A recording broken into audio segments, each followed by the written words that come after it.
ఖచ్చితంగా సీఎంఓని నడపడంలో కరెక్ట్గా నడపలేదు జగన్మోహన్ రెడ్డి గారు అని నేను నమ్ముతాను.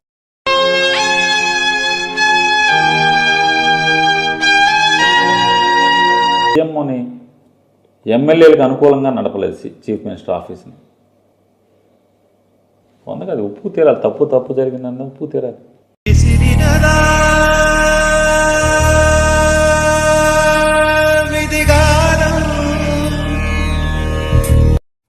స్టార్ట్ చేద్దామా?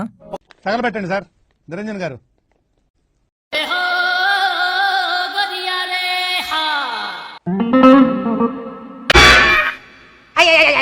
చిక్కటి నవ్వు ఉంది, అలాగే ఉన్నట్టుకుంది. ఓడిపోతే ఏడవమంటారు. కరెక్టే సార్, పాపం ఫీల్ అయినట్టున్నారు. జగన్మోహన్ రెడ్డి గారు కూడా నేను ప్రజలకు మంచి చేద్దామనేటువంటి తాపత్రయంలో పార్టీకి కార్యకర్తలకి నష్టం జరిగింది అనేది ఆయన కూడా అర్థమైంది. అర్థమైందా సార్? 100% మనిషి కాదు ఆయన. ఏంటండి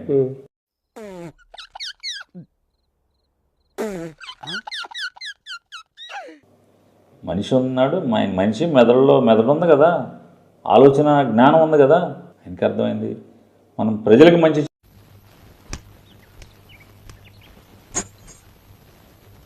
నేను మరీ అంత ఎదవలా కనపడుతున్నారా? ఓ మాదిరిగా కూడా కనపడలేదా? కార్యకర్తల నుంచి తగ్గిపోయిన ఆ బాండింగ్, తెగిపోయిన ఆ బాండింగ్ మళ్ళా రీజైన్ కావాల్సిన అవసరం ఉంది.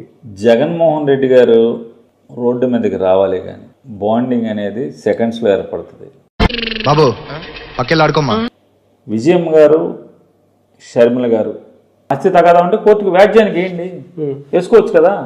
ఇది అన్యాయం అనేది, ఇది ధర్మం కాదు. అన్యాయం కాదు, ధర్మం కూడా కాదు, నీతి కూడా కాదనేది నా భావన.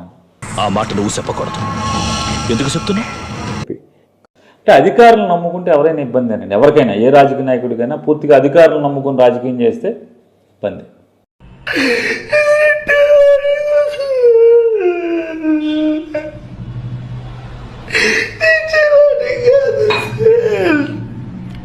అంటే గుర్రాన్ని రౌతు నడపాలి తప్పితే రౌతుని గుర్రం తీసుకెళ్ళకూడదు ఎటు పడితే అటు. ప్రెస్ మీట్ అడ్రస్ చేసిన తీరు ఏంటండి? అంటే ఇప్పుడు నేను కాళ్ళు బల మీద పెట్టానా, కెమెరాకు ముందు పెట్టానా, ఏంటి నా తీరేంటి? పోనీ ఏమైనా యారగెంట్గా ఎట్టా మాట్లాడాను, ఏంటి నా తీరేంటి?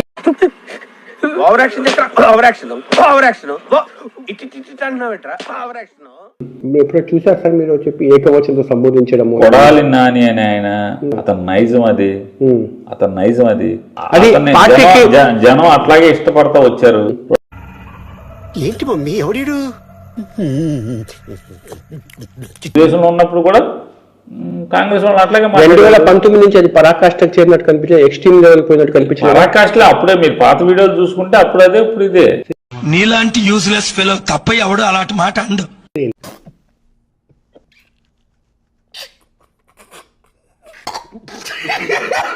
ఇంతకీ కారణం ఏమీ అనుకుంటున్నారు సార్ మీరు? ఈ ఓటమికి కారణము, ఎంత ఘోర పరాజయానికి కారణాలు ఏమీ అంటే వద్దులేండి ప్లీజ్, ఒకసారి చూద్దాం. వద్దు, నా కోసం ఐఎమ్ హంబుల్ రిక్వెస్ట్. ప్రాథమికంగా చెప్పు, ఏదో ఒక్కటి చెప్పు, ఒక్కటైనా. ఇక్కడ కూడా మీరు రియలైజేషన్, ప్రజలు అట్రాక్ట్ అయ్యారు.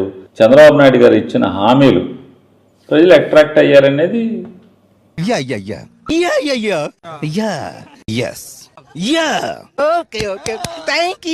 అదొకటి కారణం అంటున్నారు, కానీ మిగతా మీరు చేసిన లోపాల గురించి అవి ఎక్కడ నిజాయితీగా డిస్కషన్ జరిగి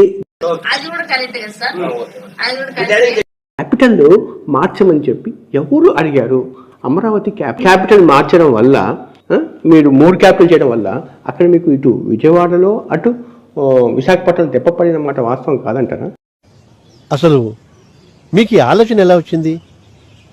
నాకు ఈ ఆలోచన ఎందుకు వచ్చిందని అడిగే బదులు మీకెందుకు రాలేదని సిగ్గుపడండి.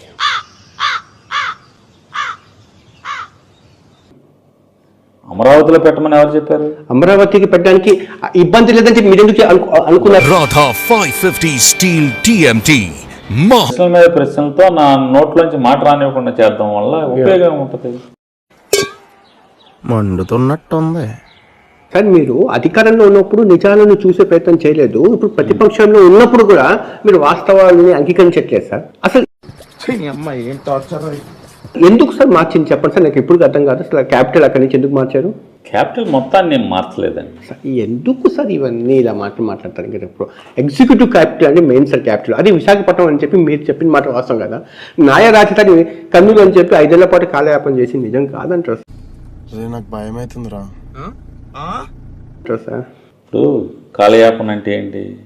లీగల్ అబ్జెక్షన్స్ లేకుండానే కాలయాపన చేశామా? ఉంది కదా, అది మీకు తెలియదా ముందుగానే అది వచ్చేటప్పుడు? కాలయాపన చేయలేదు, లీగల్ బ్యాటిల్ ఫైట్ చేస్తానే ఉన్నాం. కింద కోర్టుల్లో, పై కోర్టుల్లో, అన్ని కోర్టుల్లో చేస్తానే ఉన్నాం. ఎన్నికల స్కెడ్యూల్ వచ్చేంత వరకు కూడా మేము లీగల్ బ్యాటిల్ చేస్తానే ఉన్నాం. మస్తు షేడ్స్ ఉన్నాయరా నీలా అబ్బో కమలాసన్. విశాఖపట్నం మీరు పెట్టారు సార్, అనౌన్స్ చేశారు సార్. విశాఖపట్నం ప్రజలు ఎందుకు ఆదరించలేదంటారు వైసీపీకి? దానికి ఓట్లు వేయటానికి సంబంధం ఏంటి అన్న? అది కూడా ఒక ఫ్యాక్టర్ కాదంటారా? కాదంటున్నాను నేను. ఎన్ని యుగాలైనా ఎన్ని అవకాశాలు ఇచ్చినా మీరు మారరా. ఖతం, bye bye, tata, good boy, గయా. ఈ కార్యక్రమం ఇంతటితో సమాప్తం.